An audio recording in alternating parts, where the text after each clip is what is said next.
Welcome, everybody, to another episode of Tree Actions, the Human Forestry Podcast.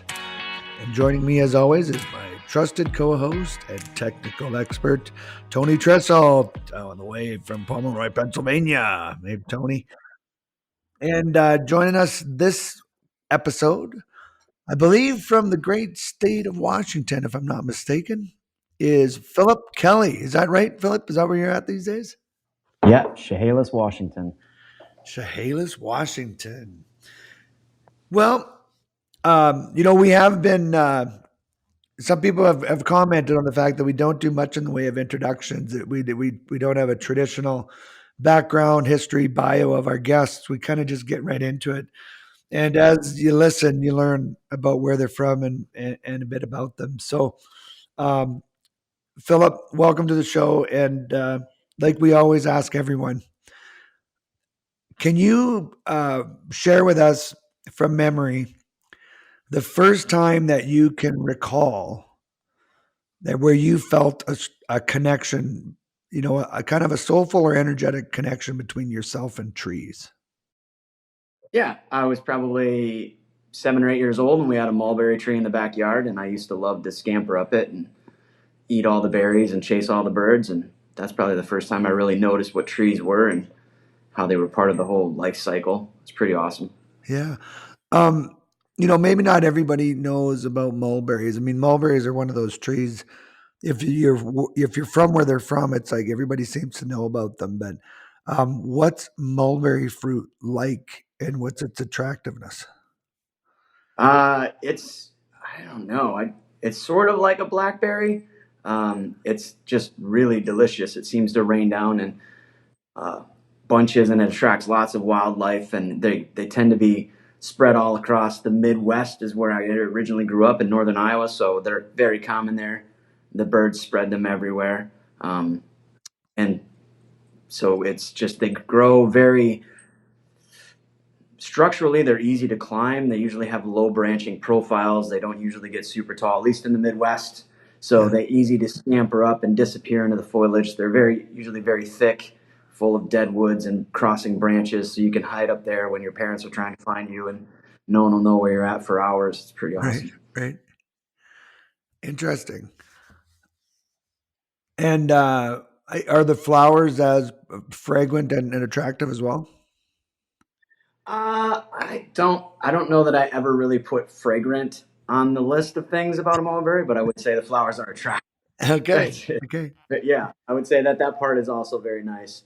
I think as a whole, mulberries generally are disrespected for their messiness and overall inability to seed everywhere and not want to let go of life. But in certain cultures, they're considered very rare and very highly prized trees, just not in the Midwest. Huh. So where is that? What cultures have you heard that in? I was reading in a lot of ancient Chinese documents. There's Ah, references to the mulberry tree being a very powerful and important tree in their culture. okay. There's a book I'm reading called The Overstory, which is a fantastic book, and it's all about trees and connecting people and trees and the world. And one of the intertwining storylines is about a Chinese family and the history of the mulberry tree and how it's important to them. Interesting. So how did your path continue on? I mean, it was an escape and a place to enjoy fruit and so on, but how did your journey through the trees evolve from the mulberry tree in your yard as a kid? It was it's a pretty abrupt journey. I went to school and started going I graduated high school at 16 and started going to college at 17, and then discovered that there was an event in my life that made me realize that I needed more money than what I was currently making. Uh-huh. And so I was working at McDonald's, and there was a gentleman there that used to come in on Fridays and Saturdays for breakfast, and he asked me if I wanted to climb trees for a living. And I said, well, what does it pay? That's all that matters to me. I don't care what I do. I just need more money. And he said, well, it pays $3.75 an hour. And I was making $3.25 an hour. So it sounded good to me. Wow. So I took the job. Yeah. So your first job was $3.75 an hour at a tree company. Yeah. It Well, was your a first small tree mom. job. Yeah. It was a small mom and pop tree service out of Minnesota, but I was doing right away line clearance in northern Illinois. Really? So the first time you went straight up into the wires? Yep, first job, straight in the wires on a very rural electric co-op. So it was everything was done out of a pickup truck, and Okay. everything was done by hand. So was it so climbing was you were like almost straight into the climbing mode of things then? Yeah, within 2 weeks, I was climbing because the motto of my foreman at the time, Chuck, was, I needed more practice and he needed more help. Which was funny because after 6 years working with him, he still told me every day that I needed more practice. That's why he couldn't climb. Eventually, I think his climbing gear just stayed in the truck. Somehow I realized that I was never going to get enough practice, according to Chuck. So. Right. Interesting. So we often ask people when they share with us their first experience climbing, like what do you remember what it was? Your harness, your lanyard, your knot, your rope? Oh, it's terrifying. Yeah, I remember. I had an old leather harness that had what instead of having webbing was 3-strand hemp rope. Yeah. Um, and it was sort of a 4D style harness, except the bottom D's were actually long pieces of 3-strand rope with thimble eyes on them. And Wow. I was given a set of spurs.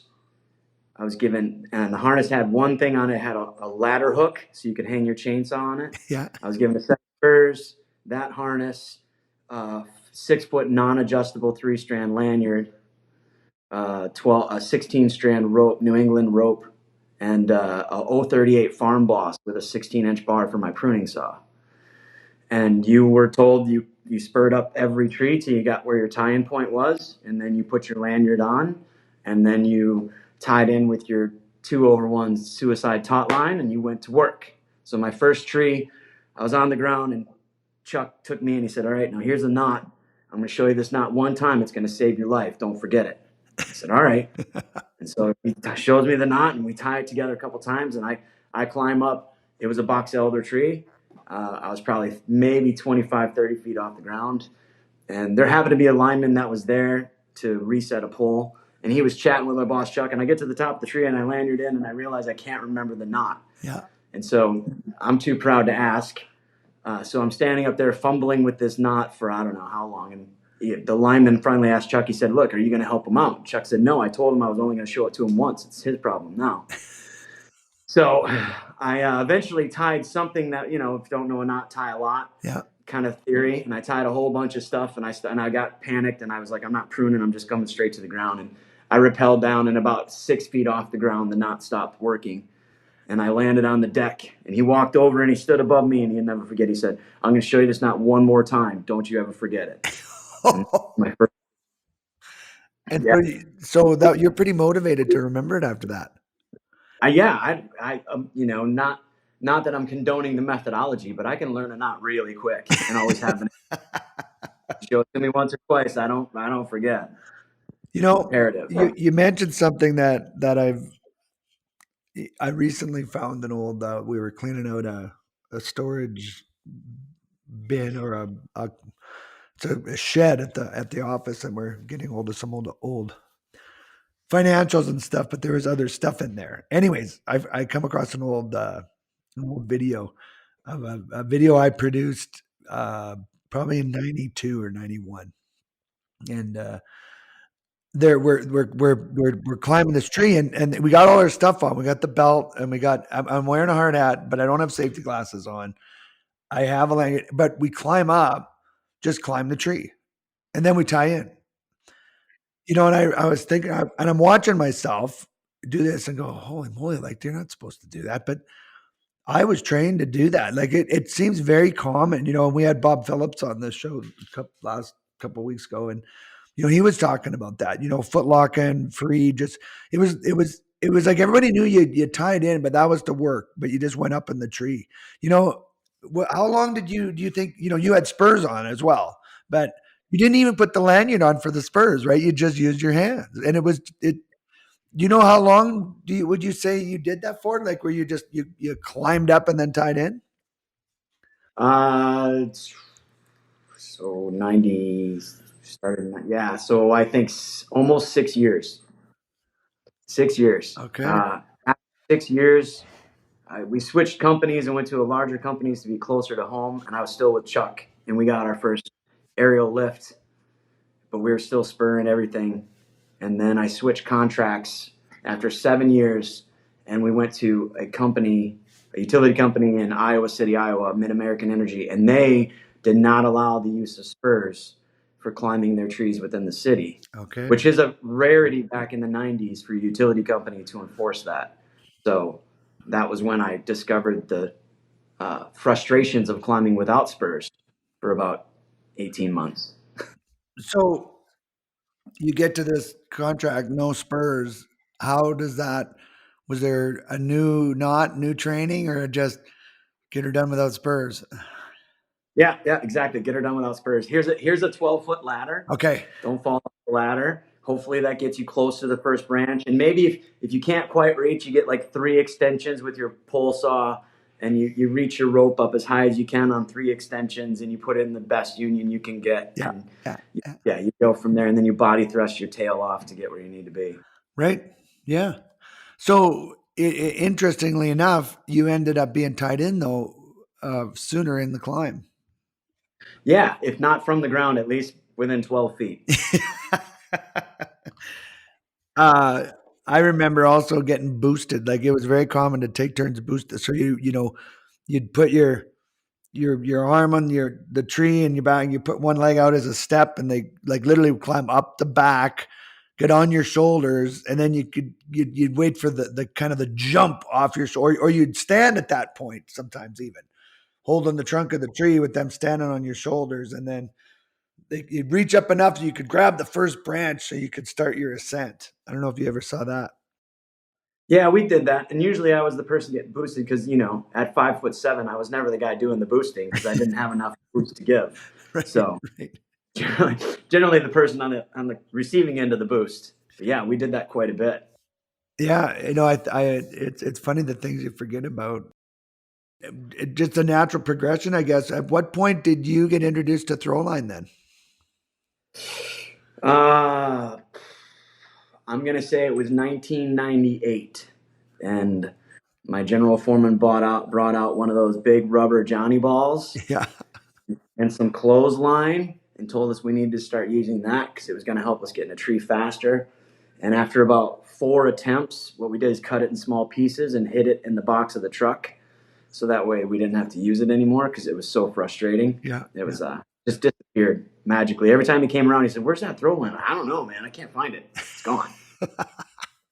So we cut it open just so we couldn't use it, and realized inside, I don't know if you've ever cut one open, but it's just a really big lead sinker like you would find in fishing. Oh yeah. It's just a sinker surrounded by rubber, yeah, on a ring.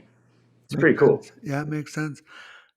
Yeah, I wonder who actually ever made those. Like who literally manufactured that. Like they probably some guys sitting there dipping them into plastic, like rubber. Like, how long we got to do this? Well, until we need at least another 90 of them. Oh my god. If you could get it up in the air over 20 feet and through a union that was wider than a city block, it was guaranteed to come down. It was Right. just getting it and over something. Well, what did Bob Phillips call it, Tony? The bouncing biscuit or something?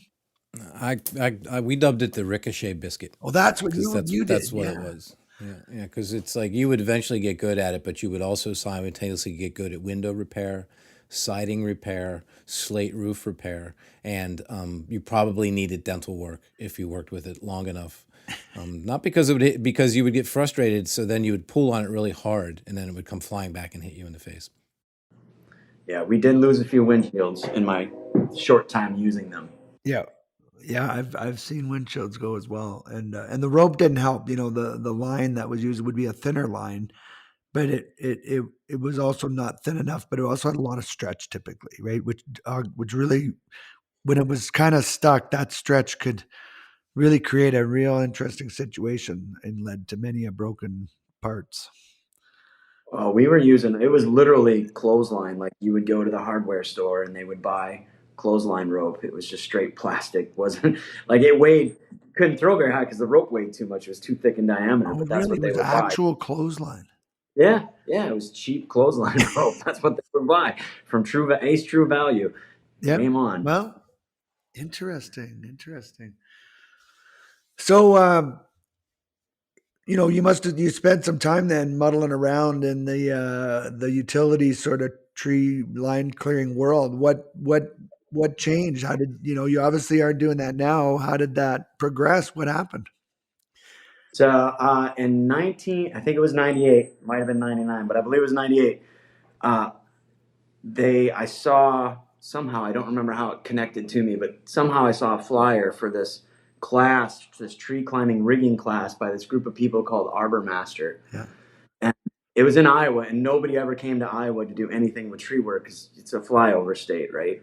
And I'm like, this is my first opportunity to see anyone outside of Iowa do tree work. And so I took the day off, paid for it myself, showed up, and it was Rip. Yeah. Doing Rip things, and he had pulleys, and he had split tails, and he had these magical tools that a porter wrap, like things that I'd never seen before, and he just completely devastated my brain that day on what you could actually do Yeah. with a few tools and a little bit of knowledge. And I asked him at the end of class, I'm sure he doesn't remember this, but I asked him like, hey, what do I do next? Like, I can't keep doing this. This is kicking my butt. And at the time, the person I was with was graduating college, and we both agreed we didn't want to be in Iowa anymore. So I'm like, I want to leave Iowa and I want to do tree work. What's the best way to guarantee that I get a decent job with a decent company? And his response was become a certified arborist. So that became my life mission for the next however long. I think I studied for 4 or 5 months, and then finally took the test in Nebraska at the National Arbor Day Foundation. I'll never forget that. That was really cool, driving over there, seeing that building and all that. So I took the test, got my results back, and I failed tree planting and pest management, which doesn't surprise me because I've never done either of those in my life or thought about them. Right. But that was back in the day when you could just retake the 2 domains. As long as you passed overall, you could just retake Yeah. the 1 or 2 domains. Remember when it was awesome? Yeah. So I retook my 2 domains and I passed. And during that time, I'd also, found my way to a Cheryl Tree catalog and started ordering bits and pieces. So we started converting into a split tail, a very traditional split tail. Yeah. Got myself a micro pulley, even though I didn't know what to do with it. Got a little dog snap to go under my micro pulley, Yeah. attach my micro pulley. Yeah. And we bought our first ever rigging block, which was pretty neat. And then we didn't have a porter wrap. We quickly realized you can't really have one without the other after a few mishaps. Yeah.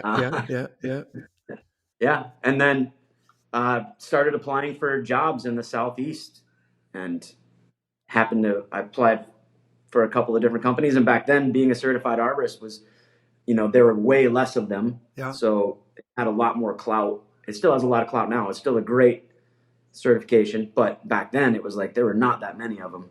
So I was offered jobs at all the places that I applied, but the job that I accepted was with ArborGuard with Scott Profit. Okay. And so that's in 1999. I moved to Georgia. Okay. Tree work. Working for Scott. When we've had Scott on the show, we've had Rip on the show. We had just had Toby on the show. So they all had a part and a connection in your progress. 99 ArborGuard in 99. Okay. Wow. That was right after I arrived right after y'all finished the art and science of practical rigging. Yeah, I was going to say because we videoed that. I thought we videoed that in. I thought we videoed that in 01. I think it was because Pete died in 2000. So it had to have been after that. So it must have been a couple years after 99.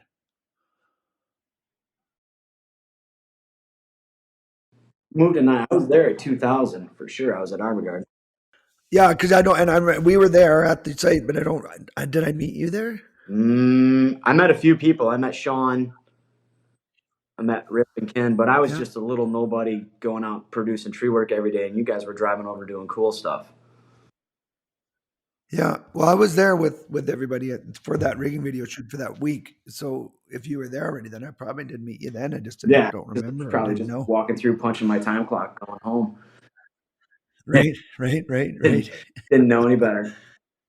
So was that 99 then was kind of the renaissance for you where things started really Yeah, changing? that was moving down there and meeting Scott and the team that he had built under him. Like, they were so miles above where I was in my abilities and my knowledge. More importantly, my knowledge uh, and skill set. So it was you literally taking, because in Iowa I was, one of the better climbers, definitely one sought after when things were scary, when things were sketchy. I was the person you called because I had more bravery than common sense per se. So I would get it done, and I would get it done fairly efficiently without breaking too many things. Like nothing major anyway. And so when I moved down to Georgia and I was dumped, I was a big fish. Like in Iowa, I was the big fish in a really, really small pond. And then all of a sudden I was taken as this big fish and thrown into this massive ocean of talent and skill set. And I just immense amounts of humble pie, right? Like just so much humility so fast, because there were some world-class Right. people involved in that organization. So what the time from when you threw that rope saddle on with the ladder hook on it till you get to ArborGuard, what kept you going? What kept you going why did a lot of people don't, those of us that have made it this long know why, but can you describe to us what kept you going through that time period and then even keeps you going when you get to ArborGuard? Obviously there's a lot of learning there, but was there moments and things and times that kept you connected to the trees or what kept you coming back? And there's a lot of different things. I mean, I've always enjoyed the physicality of working outdoors. I think that really speaks to my soul as a small farm kid. There's also the idea of it's a job where it's never the same, at 30 plus years, and tomorrow will be different. Like Thursday, I was in Missouri climbing red maples with a guy that never climbed a tree before, which is amazing. And then Friday I was doing 120-ton crane removal in Detroit, So every day something new and adventurous, as long as you open yourself up to those experiences. The other thing was, I think the cool thing about arboriculture is that there's always this certain element that you don't know. Like, we don't really know what the tree's going to do. We don't really know what the wood fibers are going to do. We don't understand everything there is. So there's always this element of risk. And I enjoy that because that adrenaline junkie part of my brain has a desire for those things. Although it's getting a little peaked now that I'm getting older, I kind of step back from some of those now, more risk adverse. And the third thing, I think that it's the instant sense of gratification of a job well done. Like, if I go out and prune a tree, I can get out of the tree and look up and say, that's amazing. And you see all these people posting the rate my prune thing, which it's the same thing. It's the endorphin hit. Like, look at what I've done, something amazing and something of value, at least to me and the person that has careship of the tree. I think there's always that, when you go out and you take down, I was telling someone the other day, like, we took down I don't know, it was like a 49-inch oak tree. And with mechanization, we were able to take this tree apart in 4 hours. And I'm like, it took this tree 150 years to get there. And we as humans come in and destroy it in 4 hours. One, it's really sad. But two, it's also kind of amazing that you can do. You can take 20,000 pounds of material and move it. And I think there's always that sense of accomplishment when you're done. There's always an end result.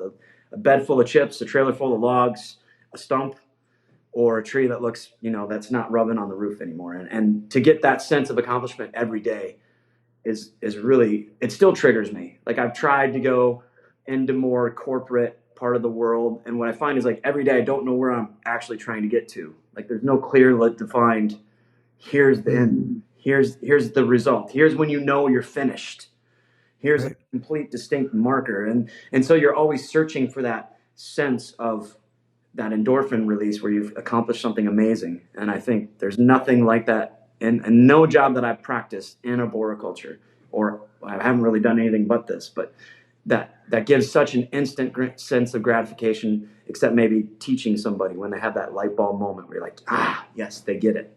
This is cool. Mm-hmm. Interesting. I often think about that, the magnitude and speed at which we can, take trees apart these days. But I really do think it's somewhat proportionate. I think there's a correlation between the amount of energy it took to build that tree, grow it into its size and mass, no matter regardless of how fast you do it. There's a proportionate amount of energy required to dismantle that tree based on its mass, and if you do it quickly, you just have expended a massive amount of energy in a short time in order to move it down from the fuel burned and the equipment that's assembled and operated and what's expended in the friction of the hydraulic oil moving through the rams. Like, there's a proportionate expenditure of energy, and in order to get that tree completely chipped and mulched and decomposed finally back into nature, so to speak, back into an elemental form, I think the energy expense is proportionate to what it took to build it in the first place. It's just the time frames that are different. I don't know why I think about that, but because you look at the amount of energy you guys expended in those 4 hours, like physical energy, new, you know, fuel, the engineering that went in, there's a massive amount of energy in a short amount of time that took place. It was like a little micro Oh bomb. yeah, it's giant 400 plus horsepower diesel engines churning nonstop for 2 or 3 hours. Giant Yeah. machines feeding the giant engines. Yeah, very Right. like I could have done the same thing in 6 days of human energy with 6 people, or we did it in 4 hours Right. with the giant energy that's going bestowed upon us with these giant engines and hydraulics for sure. Yeah, and it's something I think about often, and I don't know where it comes from. I think it's just it's a smell that enters my mind in the way of thought. I recently I was introduced to a concept I've been pondering quite a bit, and that's how we don't when we smell a smell. You're driving along and you smell a campfire and you recognize it, and you don't think that, oh, I you don't think that you came up with the smell. And if you see, an animal off in the woods and you stop to look at it, you don't think that you made that vision. When you touch something and it feels soft or warm or feels pleasant, you don't think you made the feel, but yet somehow we think the thoughts we have are ours and we made them. And I mean, it just, I'm not trying to educate anyone on this model. It's just, I find it fascinating because how thoughts enter our mind is that really from us? I mean, obviously we interpret them, but it's I feel it's like that, this whole proportionate energy thought I have. Like, I don't know why I'm thinking about it. I don't know why it was brought into my thought consciousness, but yeah, you exactly like you say. If you did it with human power, or one person did it, it would take days and days and days. But the amount of actual energy spent, the amount of food you'd eat, the amount of sweat you'd sweat, the amount of calories you'd burn, if there was a way to measure that, it would be I would think, almost exactly proportionate to the amount of money or energy spent in the 4 hours that was spent with all that equipment. Yeah, yeah, for sure. And it's probably the same price tag when you get down to it. Right? Yeah, right. Yeah, isn't it interesting? I wonder why. I guess it must be production oriented, because what's wrong with taking 2 weeks to take it down slowly and manually versus 4 hours with all that equipment? It's just a matter of being able to do more, I guess, is the only Well, difference, you got right? to be able to pay for those big machines, so you got to be able to get them done quicker. And it is a production, but it's also, being in this for a long, long time and getting to that sunset age, right? Like I don't want to stand on the side of that log for 2 days, Dwayne, roping that thing down. I don't have that desire. When I was in my 20s and 30s, it was cool. Like that was a badge of honor to say that you roped down a 44-inch oak tree that was, 30 feet Yeah. of log hand by hand with your GRCS. And I'm like, I'm very proud that I've done it, and I'm proud of whoever still wants to do it. Best of luck to you, but bring me the crane. Just bring me Yeah. the crane. I'm good. Yeah. Well, it's interesting. I wonder. you're talking a bit about your maturation or your maturing or aging process. How is that? Have you found that you're choosing different work practices? Do you feel a different way about the trees you work on these days? Like, do you feel differently removing a tree than you did when you were younger, and or anything like that? Like, is your connection to trees Yeah, changing? absolutely. I am very much a proponent of give me a reason why. Why are we doing what you just wrote down? And if it's to make a buck, you know, I can't I can't look down upon anybody that makes a dollar. The whole reason I'm climbing or doing whatever is to make a buck. But I'm hoping that there's more behind it than to make a buck. And then are there solutions to allow the tree to provide back instead of just putting it in a chip bed and then going to dump it somewhere where it's going to rot and decay and not provide back to anything? Like, why can't we leave a 15-foot spar, like a 50-inch tree that's a 30-inch spar or 30-foot spar? That thing's not a risk for another 150 years.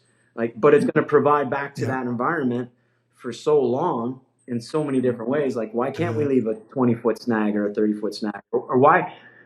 So Yeah. I don't, and like my risk assessment of trees has grown with my knowledge and experience. And I'm like, we don't need to fearmonger this tree down. Like, this tree's been standing here in this condition for a long time. I doubt that it's going to Yeah. fail tomorrow, despite what the salesman's trying to sell the client. Uh, you know, if it's been Right. that way for 30 years, chances are tomorrow it's still going to be that way. And it's not. Yeah. And then the other thing, I think, from a removal or a hazard risk standpoint, there's a lot of times where if I show up on a job site now and I'm looking at the tree and I don't feel that we have the right equipment, knowledge, training, then I'll walk away from the tree. Like, I'm not saying I won't do the tree. I'm just not going to do it in the current state that we have. And I'll Mhm. come back, because here's the thing. In all of my time, no one has come and cut the tree down for me. Like, the little tree gnomes haven't come and taken care of the problem in one day. So it'll still be there tomorrow. I just come back tomorrow when I'm better prepared. And I have the right training, experience, and team surrounding me with the tools we need to get the job done safely. So that's a big thing. Where before I would have just ate the risk and trundled ahead. And then I think from a pruning perspective, as far as maturity goes, I'm a whole lot less is more kind of person. Hmm. I get really Yeah. frustrated when, for me, if I read a work order that says 1-inch deadwood, I'm like, why 1-inch deadwood? Who was hurting? Why am I chasing 1-inch deadwood? It's not hurting. Show me one person that was injured by 1-inch deadwood. Like, I can't.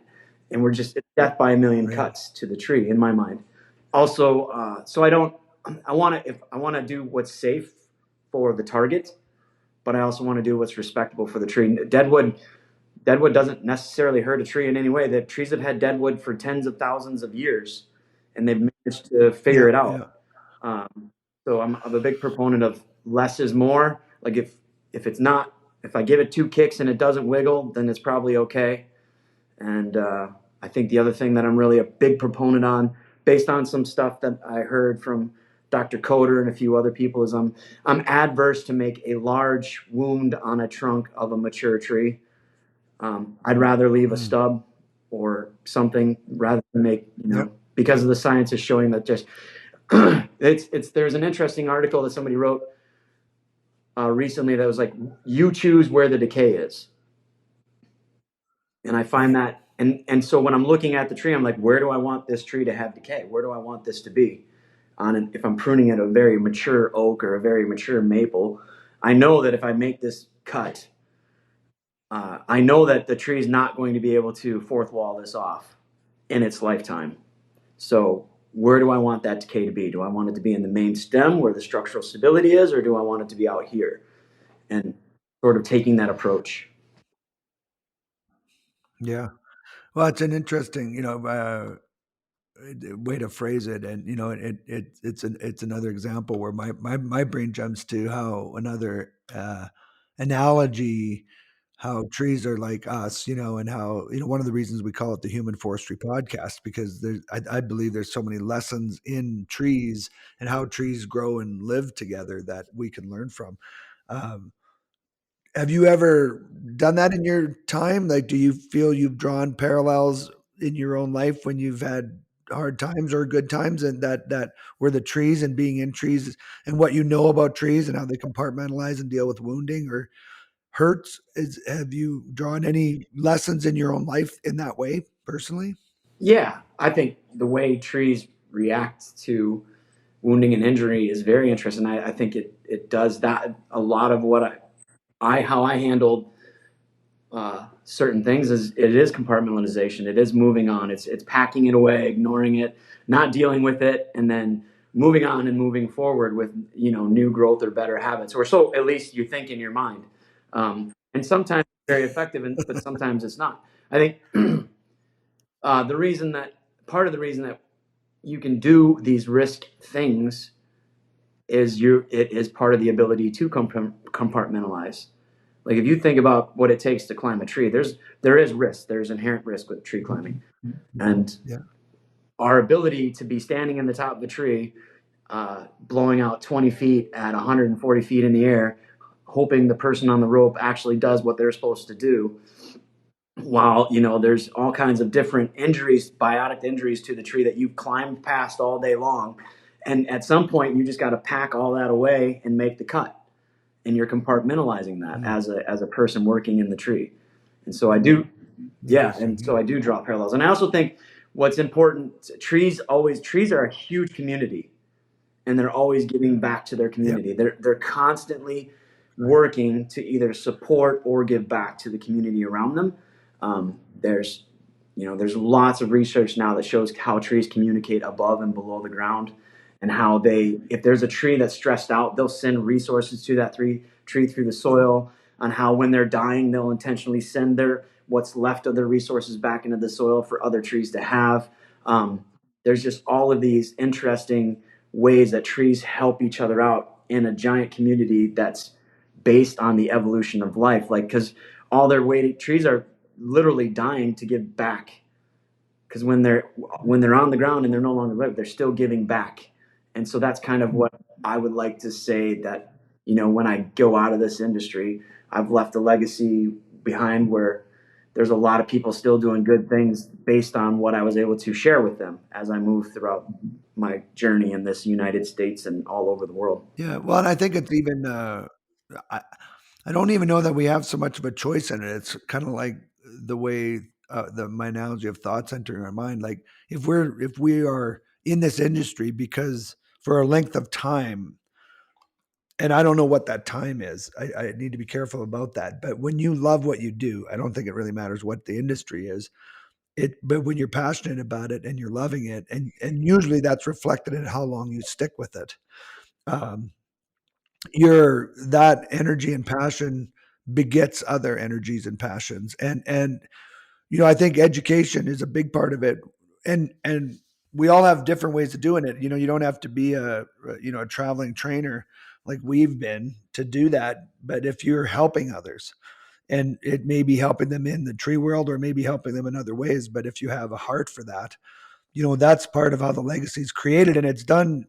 Most of us, or I think many of us, just do it because I don't know if it comes naturally, but it's just a result of being in love with what you do, I think, or and when you like what you do or love what you do, it's a natural product, I think. What do you think?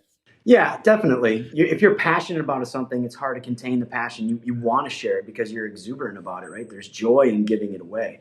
And I think there's also some responsibility, as you said. I think if you're in this industry long enough, I was telling someone this the other day, after I don't know how many hundreds of thousands of removals I'm done, I fight harder to save a tree. I fight harder to prune a tree, and I fight harder to plant a tree.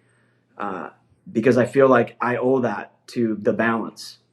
And I also want to, I fight really hard to educate people outside of our industry, because it isn't hard to make our industry passionate. If you're standing in front of passionate people, you're just aligning passion. But, to start a fire, if you can get the person that's never climbed a tree and doesn't want to do it for an income, but wants to, if you can get someone up a tree for the first time, watching that experience where they interact with the tree, or you're able to sit down with a client and educate them about soils or tree fruiting habits, and you watch them get excited about and passionate about their backyard. Now that's spreading some passion, because it's not always easy to ignite passion in people that don't even know what's going on around them. had no idea that this existed, this tiny world of awesomeness. It when you were telling that or commenting just now, I remember the story of the stone soup, and it's kind of along the lines of what you're talking about. Um, it kind of fits. Maybe you would be willing to tell us the the the story. For sure. So this is kind of a hybrid version of the story. The story's been passed around for a long, long time, but the idea is there's a basically there's a blight going on, a famine in the world, and everyone's really hungry, and it's been lasting for a few years. And there's a traveling minstrel who's on his last leg. Um, he's not going to make it if he doesn't get some food. And so he goes into a village and he knocks on the door and he says, please, please, please, I'll play music. I'll read poems. I'll sing songs. I'll do anything I can. Can I just have some food? And the lady that answers the door says, I would love to help you. I really would, but I've got 5 children and I have 3 potatoes and they have to last me for the next few days. So I just can't help you. And he says, that's fine. No problem. Thank you for your time. And so he goes to the next door and he knocks on it. A gentleman answers the door and he says, hey, I'm really, really hungry. I'll play music. I'll sing. I'll dance. I'll do anything you can. Just can you spare any food? And this gentleman says, well, I have 5 children and we have 1 chicken left and we need to make this chicken last the rest of the week. So I'm really sorry, but I can't help you. So he goes to the third door, knocks on it. Same thing. I'll sing. I'll dance. And this person says, I got 6 carrots, and it's just me and my husband, and we have 2 grandkids because the parents have died. So please, please, please, we can't help you. We really want to. And he says, that's fine. And so the minstrel goes to the center of town and he sets up a pot, and then he goes to the river and he gets a bunch of water and he fills it. And he goes down to the water and he's tromping around, splashing around, and he finds a rock. And he takes the rock over and he puts it in the pot and he lights a fire. And he starts singing and dancing. He's just happy and joyful. And the whole town is watching him because they're like, what is this guy doing? This is really weird. This is not normal. And he's having a really good time. And so finally, the first house that he stopped at, the woman comes up and she says, sir, what are you doing? He says, well, I'm making stone soup. It's the best soup you've never had. Would you like some? It'll be done here in just a little bit. She says, really? He says, yeah, if you care to join me, we can sing, you dance, bring the kids, we can have a good time, play in the water. It's going to be awesome. She says, oh, that sounds really amazing. We've been so down and depressed for so long. Do you think potatoes would help this soup? He says, absolutely. Potatoes would be the best thing ever for this soup. So she says, go ahead, I'll get them. And so she brings the potatoes and they cut them up, put it in the soup, and the kids start playing and dancing. And now the other neighbor looks down and he sees what's going on. And they're like, wow, what's going on? It's like a party in the center of town during this terrible time. So they go down and they're like, and they asked the lady, they said, hey, what are you guys doing? And she says, why, we're making stone soup. It's the best soup you've never had. Would you care to join us? And the gentleman says, well, yeah, we would love to. We have a chicken. Do you think the chicken would help the soup? And he's like, well, yeah, chicken would be perfect for this soup. So they add the chicken, and then his family, and they're all dancing and singing. And the third house looks down, and they see what's going on. And now half the village is there, and everyone's really happy and excited. And they go down, and they say, she says, well, what are y'all doing? He says, well, and they asked the gentleman. They said, what are you doing? He said, why, we're making stone soup. It's the best soup you've never had. Care to join us? And he said, yeah, that sounds great. Do you think carrots would help? And they say, absolutely. Bring your grandkids, put the carrots in. It's going to be a party. And so by the end of the story, the whole village had contributed to this gigantic pot of soup. And rather than each person fending for themselves with just a little bit, the community had shared with the whole, and they were able to spread that out over many, many days. And the happiness at the end of just when they were about to run out of soup, the rains came and the famine was broken and everything was happy. The idea is, we're all better together and we all have more when we combine our resources. Yeah, it's a great story, and I've tried to remember it and share it in my own way. And as you said, it gets modified and massaged, but it's I can't remember when I first heard you tell it, but I thought it was really cool. It's a really neat concept, and it is exactly what we're talking about. The it's I really think it's not only are we better together, but what's created is bigger and stronger too. There's that the analogy of everyone holding a candle, but if everyone brings their candles together, the room just lights up that much brighter. Especially if you do it in a dark room, it's quite a powerful analogy. Um, Well, Tony, you've been, kind of sitting in the sidelines or quiet as usual, but I'd be remiss if I didn't at least ask you to weigh in a little and comment on Stone Soup story. Have you heard? I'm assuming you've heard it before. Oh, sure. Yeah, I've heard it. It's always weird when we have a guest on the podcast that I'm close friends with because every time I ask a question, I feel like it's a shameless plug because Phil and I work pretty closely together doing stuff. So hence some of my silence Yeah, maybe. yeah, yeah. But yeah, I think that working together, and I think one of the analogies. I draw many analogies with trees and myself and my career path. But I think one of it too is that, I look at the growth of a tree, like you started as a young sapling, and all your time and energy just goes into basically, I don't want to say competing, but trying to get taller, get stronger, have Yeah. a base. And then you get to a certain point where, you can support a little bit of the community, the tree friends and birds and things. Then you get to a point where, you really have to start, your main job is to kind of give back, provide shade, and I can, as a trainer, starting out, I think that paralleled my training career Yeah. perfectly, right? I got into training because I like to help, but I think when I first started, I liked to learn, and it was a great way to learn. And then you get to a certain point where it's you have a certain technical skill or training skill, however you want to look at it, and then so it's sort of a balance of me. And then you get to a certain point where it's time to give back, and and I think that's a natural progression. And I think that people that stick in this industry long enough follow through with that, especially trainers, but all people. Like, everybody's a leader, right? Whether, some people just lead themselves out of bed in the morning and go to Mm. work, provide for their family, and that's fine. Other people, wake up and lead Fortune 500 companies. That but everybody in the end is a leader. And I think that trees always grow better together. Mhm. You see a tree in the middle of a field, and I kind of feel sorry for it now a little bit. Like, man, that tree don't have any friends. Like, you need some friends out there. Um, and how much less they would struggle if they had understory and things. And I think that's those analogies run Mhm. through in my career definitely. Yeah. It's while you were talking about that, I got thinking how, the stages is really an interesting concept and very true. And even true in the forest, and Phil, you mentioned, long after you leave the industry or even you leave this world potentially, I think you might have been referencing, but that the legacy lives on, and that you see that also in the forest, where you have the nurse logs and even just the trees decomposing, and even I find it always fascinating how when you come across an old log or stump in your hiking or even in a park, there's a sense, yeah, everyone takes a moment, like just observing the size and how big it must have been. And there's a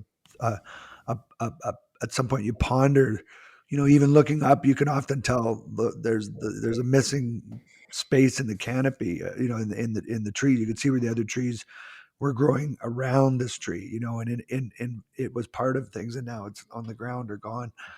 Um, and that's part of it too, right? Like we don't keep, the you keep contributing long after and in different ways, which is I appreciate that. Listening to that was cool.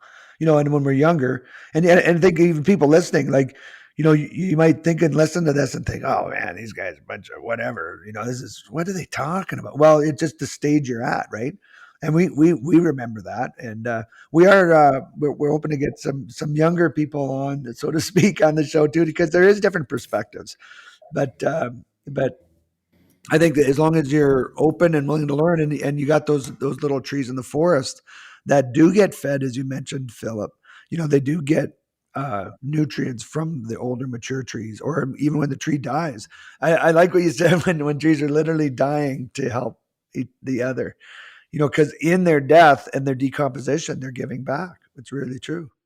Yeah, I think an interesting analogy, and again, this comes from that book that I was referring to.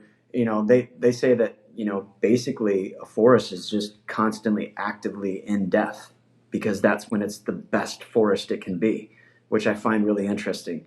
Um, to kind of go back just a second on what you were saying, Dwayne, I think what's interesting about the what difference between when we were coming in and where we're at now with some of the industries, like and the older, wiser, whatever, maybe wiser is not the right word, but the people that have been there for a minute. I think what I noticed traveling around right now and with a lot of companies, you've got a lot of companies that are 20 plus years in the business, but when you show up, their crew makeup is like less than 2 years experience, like 95% of their crew. And they might have one person with more than 5 years experience, but generally no one over 10. And I don't know what happened during COVID or what's happened after, and I found this across the United States right now. And we're like a barbell, our industry. And interestingly enough, it lines up with linemen in the United States as well, where there's a lot of people that are entering in and have only been in for a short amount of time at one end of the barbell. And then the handle is a gap where people like us have either moved out of the industry or moved to a point where we're not sharing our knowledge in a field way. And then there's the other end of the barbell where so from that 7 to 20 year experience, they're just not out there in the field providing back that relationship that we learned from. And then you have all of us that are 20 plus, 25 plus, and there's not many of us left out there actively engaging with field people daily in our lives. And so I think that's where we need to kind of reevaluate how we're doing training and how we're looking at the workforce that's coming in, and how they're getting, what their feedback loop is. Because, for us, it was, I had to pay my dues and serve my time for 7 to 10 years to be leading anybody, much less a crew. And now there's people that are going out every day with 18 months experience and a whole lot of equipment, making decisions that could affect, their ability to perform and go home. And I think that's interesting because our forest, something happened to the middle of our forest. I don't know where it went, but we're missing this middle ground, and mechanization has helped with that, right? Like mechanization is neither good nor bad. It is, but mechanization has taken what was a really challenging workforce and a product that took 6 to 9, in my thought, to be a proficient, competent climber, 6 to 9 years experience, and hopefully in more than one place. Before I would say you could go do anything in a tree and feel comfortable doing that in the right way. And now mechanization has allowed us to take people with 18 months experience and do the same thing I did after 7 years of climbing, because the access is easier. Like the learning gap is tightened. So now I don't have to teach you all the ins and outs of climbing. I just need to focus on you understanding how to rig and lower and cut. So I've taken half of your learning curve away. But on the other hand, it's also understanding trees, tree biology, how trees are put together. That's I think the gap that we're missing now. And you don't learn how a tree feels, which is what you're talking about. Like when you climb a tree, I can be on the tree and say, I know how this tree feels. And it's hard to communicate that, but you can communicate that to someone that you're training. But when you don't touch the tree, it's a different kind of arboriculture. Like if you're not physically in tune with the tree as it moves and sways and assumes load. So I think that's something interesting as well. Like we're two things there. Yeah. Yeah. Well, you're seeing a lot of people going independent, so to speak, or being like the hired gun or the private contractor. That like there's quite a trend to that, and I think that's lended itself to that a little bit too. Where and I'm not saying that that's bad, but Don Blair made an interesting comment about that, and like you lose your mentorship because you basically you're your own trainer. And if you're being brought in, you're probably being brought in as the so-called expert. And so you're not really necessarily going to be learning. And where does your learning, how does it keep going after you do something like that? And I think it's also, that it's important to connect to the legacy, like that having some historical grounding within arboriculture and of the history of it and the techniques and where we've come from.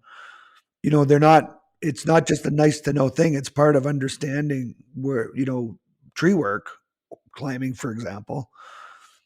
But the other interesting thing that you mentioned is feeling the tree or listening to the tree, which I think,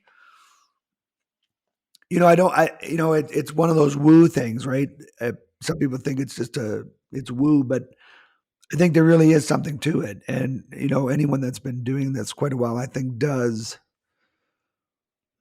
or has experienced some type of, and that's, even when I asked the first question about feeling a connection to trees, you know, there's an intuitive, energetic. I think it truly comes from energy.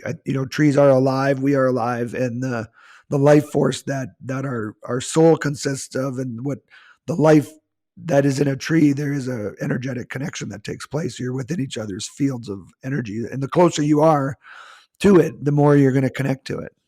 I 100% agree, and the better understanding of what the tree means and what you can do with it, and I think that's what's important. And I think that's a gap that we as an industry need to really seriously step back and address, because there's people that, like I said, and I've seen this in all over, it's just with the machines, with the backyard lifts and all these different tools that we have now, they can go out there and they can perform interesting things. But when you ask them specific tree biology, physiology, like those are important lessons that you need to know to do proper tree work, whether it's pruning or removal. Like if I don't understand how the tree was, Tony always says this, like, how do you take a tree apart? Well, the way it was put together, right? Like if you don't understand how trees grow and develop, it's very hard to safely make decisions about the future of the tree. From a pruning perspective, if I don't understand how trees grow, I don't know, I can go up there and make 10 feet of building clearance, but am I doing the right way? Like, where am I putting the decay in the tree, and how is this tree particularly going to respond to that kind of thing? So I think from a teaching and training perspective, we don't have those grizzly old 6 to 18 year experienced people out there leading the forces day to day, which I think is directly affecting how training should move forward as we move forward as an industry too. It used to be when you and I started, and Tony too, we would have, we could do a 2-day class, and then we'd go back and we'd have that grizzled old mentor that could help reinforce and develop and build those skills. But now you have the 2-day class, and you retain about, on average as a human being, about 25% of what you learned in that class. And that's hopefully if you went back the next day and started it. But if you take the class on a Friday, by Monday morning is probably about 15%. And then you're standing there trying to figure it out, and you're like, I'm not sure, but I think he did this. And you look around and there's no one for you to consult with to see if you're doing it right. And then the solution would be to pull out the smart computer in your pocket and try to Google, which could be really good for you or could be really dangerous for you. It's a crapshoot, And so I think, the model of training that I think we're shifting to, or at least I'm shifting to, is go out and actually work with the crew for 4 to 5 days and actually, build on a series of small things till you get to the point of diminishing return. You can't overload everything in 1 week. You find 1 or 2 skill sets that you notice are affecting safety and production, and you work on those small things with the skill set of the person where they're at, report back to leadership, and then give it a month or 2, and then come back, make sure they're practicing that in the field, and then move them to the next level. And I think that's sort of the model that most companies need to look at if they don't have that grizzled 7 to 10 year veteran. And then, the other model would be boot camp type training, where it's a week-long, extremely intensive program where you would send someone with less than 1 to 2 years, and they would gain all the skill sets that you would normally get by hanging out with a grizzled old veteran your first year to 18 months in the field. But you gain that in a very condensed, learning critical format. It's intensive. It's designed to be similar to how the military trains. So that way, when you walk out, the retention's there. You don't have to worry about remembering what happened Monday because it's been so positively reinforced and engaged. And I think those are sort of the models that we need to move to because of this lack of, mid-mature forest that we don't have. We have a lot of old forest. We have a lot of young forest. We're missing the middle forest. It's all been harvested for toothpicks and chopsticks, I think. I don't know. It's interesting. We kind of come full circle here because, while you were talking about that and what people retain and remember, it reminded me of your story where you're at, I'm going to show you this once and you're at the top and you already forgot it. right? It was, but it came down and got it shown one more time, and then it finally stuck. It's interesting. I haven't observed what you're talking about, but it's interesting to hear you talk about it as far as what's changed and if COVID made that shift or whatever. But Along what Phil was saying about training, I think one of the things that, when we developed the boot camp program too was, that condensed learning and get that skill set, but also the attitude and the mental energy it takes. I was extremely lucky in my career to have really good teachers and mentors. I never really had to learn the hard way most times. But I think, what they didn't teach me was how to take care of myself at the end of the day, the importance of that. They didn't teach me the intangible skills of how to deal with the stress of the job on a daily basis. And, I think that's part of it too, is, doing that. And those were things that, I wish somebody would have told me when I was in my 20s that I really need to drink more water. At this point in my life, I'm surprised I don't have kidney stones, how much I chronically dehydrated myself. I wish somebody had told me in my 20s and early 30s that, Tony, you need a way to go home and regulate or deregulate from a stressful day of work other than cracking a beer and, sitting on the porch. And there's nothing wrong with cracking a beer. Like, for most people, it's perfectly acceptable. But it was the only way I had to kind of unwind from a day. And, you do that long enough, hard enough, it adds up. Even if you don't have addiction or substance issues. And it's things like that we've tried to impart, the lessons that, I think that, Phil's analogy of a barbell is real good. That skinny part in the middle is because I think when the grizzled old veterans now were in that skinny part, nobody taught them how to pass on those intangible lessons. My mentors were really good at showing me how to climb a tree. They were really good at showing me how to rig a tree, how to make a cut. They weren't good at telling me how to take care of myself at the end of the day, how to improve my relationships at home. They just didn't give me that information. Maybe they didn't know it. I don't know, right? Maybe they didn't think it was that important. But I see now just how vitally important that is, because if you're going to do this work for 30 years, you better, the physical part of it's one, the mental part is another. Well, it's not even that they didn't mentor it or show it. They or knew, I think is what you said. They didn't know how to. They didn't know any other way themselves. And if anything, they mentored what you learned, right? I know for myself. I think back, and it's not. I'm not blaming anyone. I don't hold anybody accountable for this or have resentment toward it. But a lot of what developed for me as coping mechanisms I learned.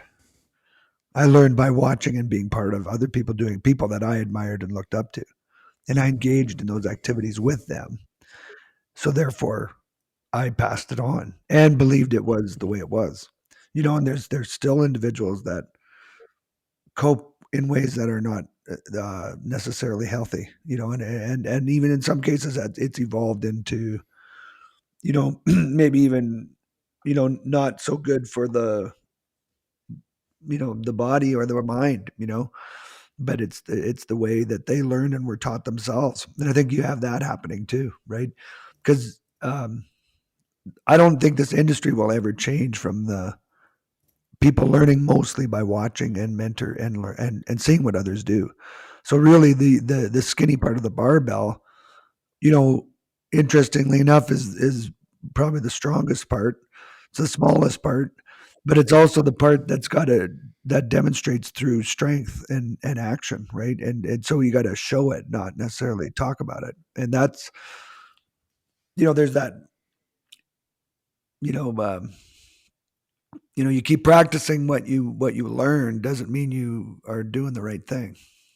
No, yeah, no, I totally agree. I think a lot of I say that they didn't teach me things, but I learned through example. Right?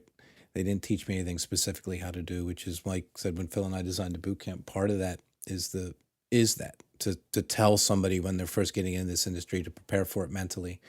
I always tell people boot camp's pretty simple. You're going to come out of it and you're not going to leave arboriculture for quite a while, or you're going to come out of it and you're going to get a new job the next day. One Yep. way or the other, you're making a decision. Because that's how we've structured and how we've built it, and that's because of what we've seen in this industry as people that have traveled and trained, and what we believe. And it's not for everybody. That type of learning and training isn't for everybody, and that's fine. I fully understand that. But it is really good for a lot of people, especially early in their career. I Mhm. think it can have the most effect. It's like a compass course, right?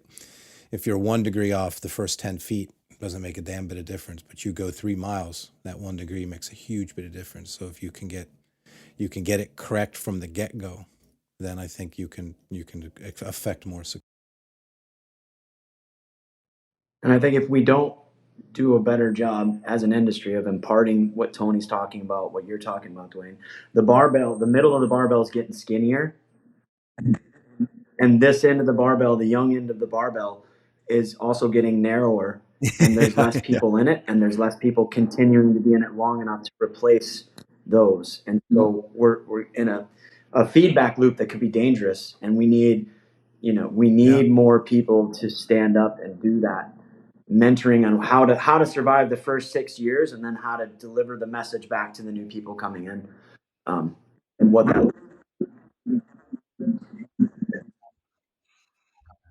Yeah. Well, and how to live within it, because along with what you were talking about, Philip, about the uh, the adrenaline and the excitement that you're naturally, not finding, as attractive anymore a little bit, which is a natural part of aging, and it literally is a part of our brain's maturation process. But so often along with that goes a work hard, play hard kind of concept, and it's how you do the work and it's how you do the play. And I think that I think it's important that we've done a lot of development in how to do the work and the tools to do the work and improvements and colored gadgets and gadgets and faster ways. You got pink rope runners and all kinds of cool shit, right? But I don't think we've kept up with how do you play as cool and what is cool play. It's not the playing hard has a connotation, at least in my, when I grew up, of it involved alcohol at least, and nefarious activities, and it seemed cool, and the movies and so on have perpetuated this, but I think there's a real obligation to shift that, and to shift what fun is, and it's part of this too. What's really cool arboriculture and what's required to make it safe, and the dedication required is equally important in the fun part. Yeah, absolutely. I think the one thing that I will say, and noticing it as I work with people that are, younger than I've been in the industry, which is always quite shocking when I'm like, yeah, I started in, 92, and they're like, yeah, I was born in 97, and you're like, man, I'm old. But that I think that the difference between those and the people that were, born and raised in the 70s and 80s is that these younger workforce, they are more willing to go seek mental health. They're more willing to go talk about those issues than we were, which is a huge leg up for them. It's a huge boon. I wish that I, had been given the tools to recognize when help was needed. And I think, that conversation at least is winning for us, because I think you're right, Dwayne. I think we do need to understand how to play hard. And when playing hard isn't playing, it's coping. That's, as Tony said, that's the difference, right? There's a difference between playing and coping. And some of us didn't figure that out for a long, long time. Uh, as Tony so put it so well. And I think this generation might be ahead of us in the fact that they're willing to look at themselves and say, yeah, it's probably not healthy. Yeah, yeah, I can agree with that. There definitely is a difference. I agree. I notice even in my sons and a lot of their friends, that there is a difference in the way it was than when I grew up or we grew up. Yeah, and then also reflected. I think the industry still has a bit to go there, but I think we're getting there. Yeah. I totally agree, but I think that's one of those things that when I'm going out every day, like, circle way back to something you said earlier, is, the why behind what we're doing. And I think history matters, and I think it's important that you don't repeat the same mistakes, but you also understand Yeah. what drove us to have the GRCS, what drove us to put a block in the tree, what drove us to Yeah. these tools Right. and techniques, Kevin Bingham and the rope wrench. What drove that? that was a necessity to make more money, right? And it changed the way we looked at tree work. And I think understanding the why behind something grounds it for us so that you can build and expand on that with a foundation of safety and understanding. And I think it goes for all parts of arboriculture. When I go out with crews, and I sound like the old man because I'm always saying, well, back in '98 and back in 2005, but it's important it's important that they understand this, where it came from and what the mental state was when it happened, and how you can be around long enough to say back in '98, because that's the conversation we have. I get asked quite often, like, how do you still do this?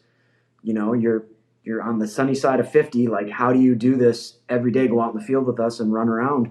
And it's like Tony said, it's like, well, after a few years, you kind of figure out, like, I need to exercise and stretch and eat and do all these things that no one tells you until it's far too far gone. And that's part of the mentorship that happens when you're out every day with the crew, leading them and having them understand that this can be done. It can be done well, and you can still enjoy it after many, many years of doing it. Well, and that message and lesson is just it's pretty new, and it's quite in its infancy. It's a young tree in that forest, that whole concept. And there's a lot of examples of people doing it out there, but you're still, it's easier to think of people that are practicing arboriculture and practicing the recreation after arboriculture in less than ideal ways. But I can think of lots that are examples of how to do it better. But there's still a minority, and we got a ways to go there, I think. And that's, I think, bringing awareness to us is a first step to that. So hopefully people can, at least get some thought in that way after hearing this podcast. So thanks for being on the show, Phillip. It's been a really great conversation. Yeah, it's great to see you again. No, it was great. I appreciate you guys having me on very, very much. Thanks for the conversation. I think we meandered a bit, but as we tend to do.